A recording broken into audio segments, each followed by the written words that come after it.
Hello, everyone, and welcome to Sell Me a Movie. Sell Me a Movie is an actual subcategory on this channel, just so then that way what I can do is I can bring you my opinions, my feelings on movies that have either been out in theaters, newly released in theaters, newly released on DVD, Blu-ray, anything of those, or even streaming as well. And with that, I have a perfect example for you today, and that is, of course, Ty West's movie X.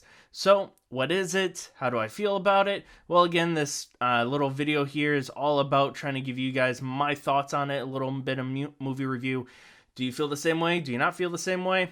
Let's go ahead and discuss Ty West X. Hello there, and good evening, ladies and gentlemen, and children. So I will say that Ty West's X is going to be, technically it's a second movie in a trilogy, though it was done first, and then the one film that was done after that was called Pearl, which is a prequel. Technically, this is the middle film in a trilogy because he is working on the third film, which is entitled Maxine, that has yet to come out in theaters. Now, this is also my first exposure, I believe, to Mia Goth, Mia Goth, or no, Mia Goth. Jeez, I can never get those words right. So it stars Mia Goth, Jenna Ortega, obviously you know who that is, and then Brittany Snow. If you don't know who Brittany Snow is, remember back in the movie The Pacifier with Vin Diesel, it's a Disney movie. She is actually the daughter, the blonde daughter in the film. So that's the actress who plays her. Now, when I first saw this movie, honestly, I didn't mind it. I thought it was intriguing, kind of like a different take on a slasher-esque film. However, I wasn't fully sold on it. Don't get me wrong, it is a film that you may or may not like. In the very beginning, I was half and half about it, but the more I thought about it, the more I kind of thought of the storyline, the premise a little bit more, and the cinematography as well, the more I actually enjoyed this film. It didn't take me a couple of viewings, it just took me one, but overall it just took a little bit of a thought process in saying, okay, what did this bring to the table? Is it new? Yes. Is it a new director? Kind of, sort of, yes. Does it take place in the 70s, and does it fill in that element kind of like the Texas Chainsaw Massacre did, where you can watch it and be like, yes, that was done in the 70s, and the answer is yes. What this film is about is it's about these young adults who go on a trip. I believe it takes place actually in Texas, if I'm not mistaken, and what they're trying to do is make an adult movie. That's right, they're trying to make an adult movie. They kind of rent out this little area on a little farmhouse, and they kind of go to town, metaphorically and physically, actually. So here they are, a group of, I don't want to say teenagers, though I believe Jenna Ortega may play a teenager. I'm not too certain.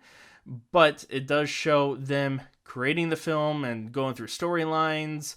During this time period, the older lady who is living on the farmhouse, Pearl, she was an inspiring actress. Now, we do get a little bit more information on that on her solo film, but she is older now with a husband, and honestly, it kind of doesn't show much of her. It does show elements of creepiness from her, though, I will say that, and not to mention that Mia Goth actually does play both the main character and Pearl as well, which, of course, the main character's name is Maxine, which is why the third movie that's going to be coming out is titled Maxine. Now, what I will say is this. As far as the storyline goes, it is a refreshing story in a way. It doesn't follow many tropes that we've been seeing along the lines of other slasher films or a lot of horror films, so it's refreshing in that manner. Now, it does take place, like I said, in the 1970s off of rural Texas, and does it give that 70s feeling? And the answer is yes, it really does. Ty West does a great job as far as making sure that this film fits within that genre or that decade alone. So you can easily put this film in like a Texas Chainsaw Massacre or horror films from the 1970s, and it will fit beautifully and perfectly within it, even though it was created and done about 2022. So that's the other thing too, is this film and the prequel to this, Pearl, actually was released the same year of 2022. Now, let's go ahead and talk about acting. When it comes to acting, Mia Goth, my goodness, her skills are not only complex, but also in a way to the point where it is fascinating. Her ability to not only play both a psychopath as well as somebody who's trying to survive as a survivor Amazing job. And I'll discuss that a little bit more in the film Pearl, because it takes her acting skills to a whole new level. That film does. But this film alone, again, first experience with her. Never seen her in any other film, and all I can say is she does stupendous. When it comes to Jenna Ortega, of course, Jenna Ortega is Jenna Ortega. She does a wonderful job. She has been doing a wonderful job since Wednesday, or even if you want to go back further, since Iron Man 3, where she played the president's daughter. So there's that too. Now, when it comes to, of course, Brittany Snow, I don't know too much about Brittany Snow alone, other than, of course, Pacifier in this film. Of course, it's completely polar opposites of the type of two films, and she has came a long way. Now, when it comes to the blood, gore, slasher elements, you don't really see it throughout the film until close about maybe a little bit of halfway through, and close, obviously, at the end. Now, when it comes to the creepiness of it, or the creepy elements to it, the musical score does wonderful as well as the sound effects as well.